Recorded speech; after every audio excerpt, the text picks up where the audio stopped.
Shalom, shalom. HALALYAM, YAHAWAH, BAHASHAM, BAHASHAM, QADASH. Double honors to the elders and apostles of Great Millstone and teaching will well. Peace and salutations be to the hopeful elect. I'm Brother Tazwam coming at you from the Prophets in Babylon camp here in Tampa, Florida. Alright, this lesson is going to be going into the Elijah McClain situation. So, Elijah McClain was killed by his police officer.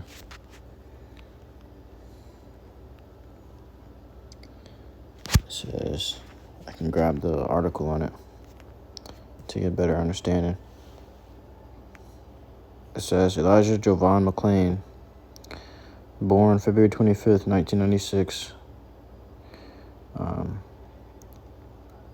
deceased August 30th, 2019, was a 23-year-old American black man from Aurora, Colorado, who was killed as he was walking home from a convenience store. 3 police officers and 2 paramedics were involved in the violent encounter, which led to his death. So it says, on August 24th, 2019, 3 Aurora police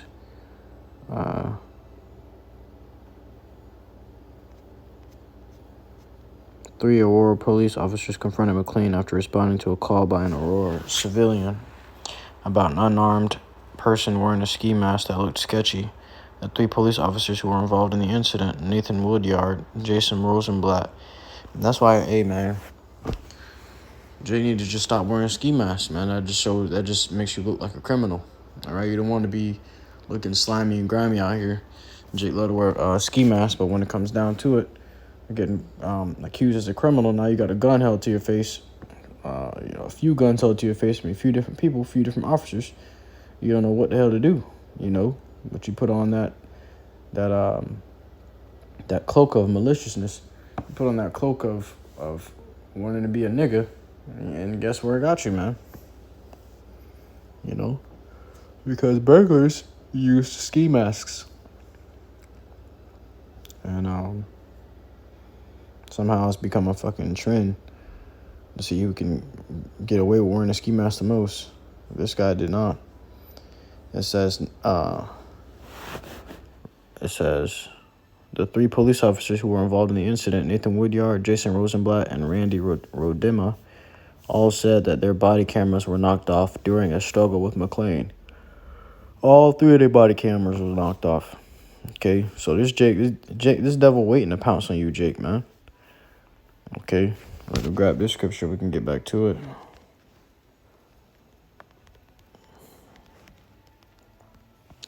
In the book of 1 Peter chapter 5 and verse 8, be sober, be vigilant, because your adversary, which is your enemy, the devil, the deceiver, which is Esau Edom, as a roaring lion, a lion looking for his prey, he just walking around, pouncing about, circling, doing donuts, whatever. That's how Esau is, man. Their hot spot is in the hood. They're always in the hood. That's their work area, man. It says, as a roaring lion walketh about, seeking whom he may devour. So these damn Edomites be cruising through the hood, looking for somebody to kill, man. Waiting on the call about a Jake that's looking suspicious, so they can come put him down, man. Send him back to their creator. Back to it, it says, so you got to be sober and circumspect, man. You got to be, paying attention to your surroundings and not, dabbling in the things of the world. And then you won't find yourself in pitiful cases, as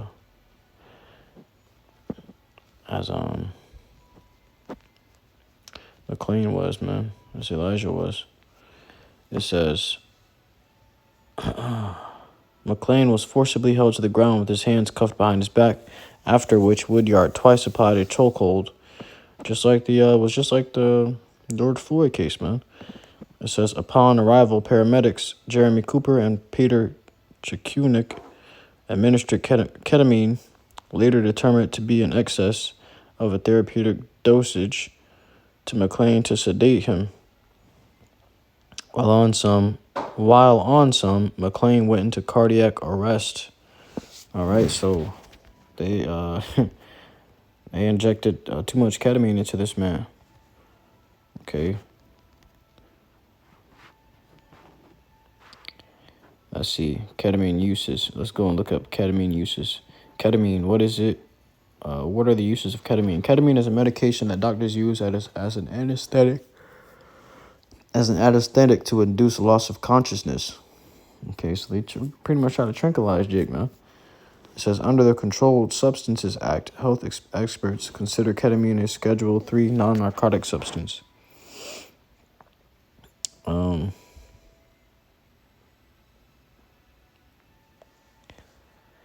Ketamine can sedate, incapacitate, incapacitate, let me just say that, and cause short-term memory loss.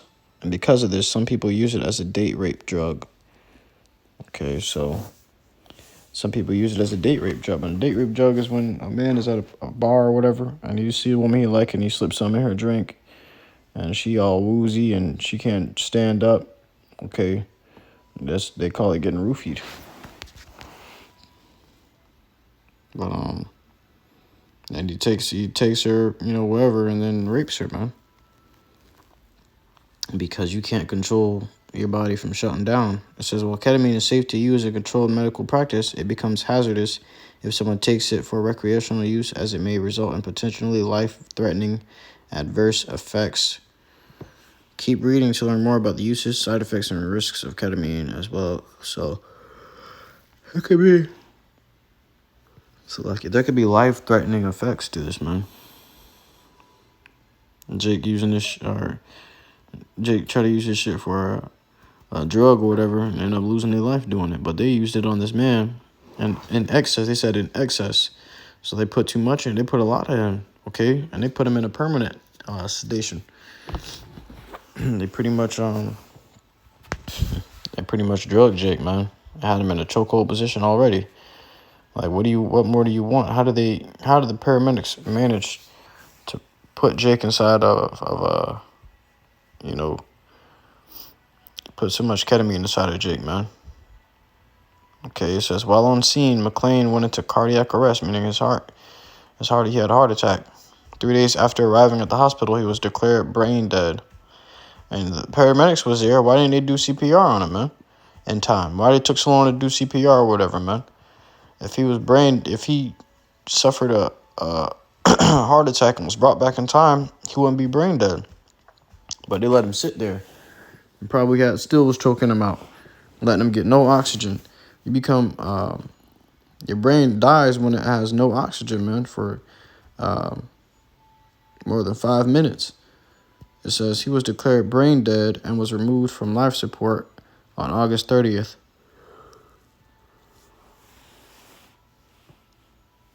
Check this out. It says McLean's initial autopsy was inconclusive, meaning, they didn't really come to an end to it. It says, and the cause of death was listed as undetermined. But let's read this. This is what the lesson is about. Let's read this article. It says, Officer Nathan Woodyard acquitted in Elijah McClain death gets job back and $200,000 in back pay. Okay, so he got his job back and he got paid $200,000 as if he never left the job, man. Okay, as if he took some paid time off. So there you go, man. Jake thinking these Edomites gonna be in the kingdom with us. They think these Edomites are for us. No, man. These Edomites are against you, and you're gonna find out the hard way if you don't believe it.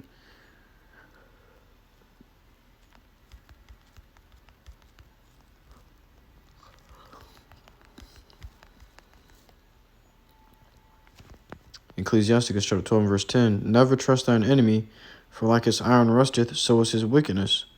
So don't trust your enemy, man. Just like the iron rusts, so is your enemy's wickedness. So is Esau's wickedness, man. You trust this guy, you give this guy, you put your trust in this guy, man, guess what? You're going to be sorely confounded.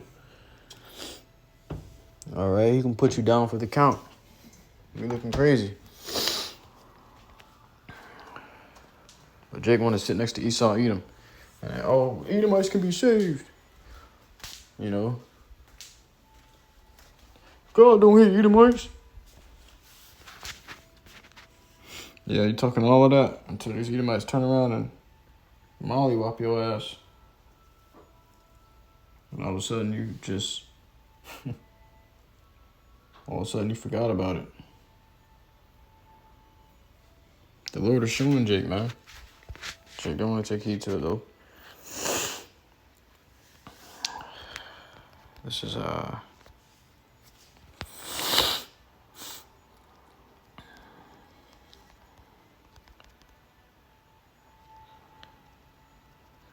this is the book of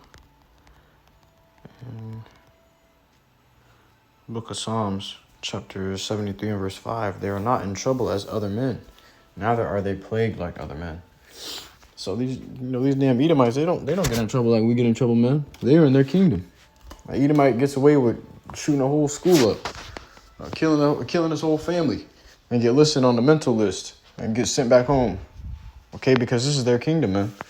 These Edomites ain't trying to go in prison in the kingdom. They was already in prison to us for 1,000 years. They ain't trying to go back, man. Okay, so they trying to live it up, and they only want to put Jake in those prisons. That's why the prisons are mostly populated with Jake, man. Okay, the so-called Native Americans, Latinos, and Negroes.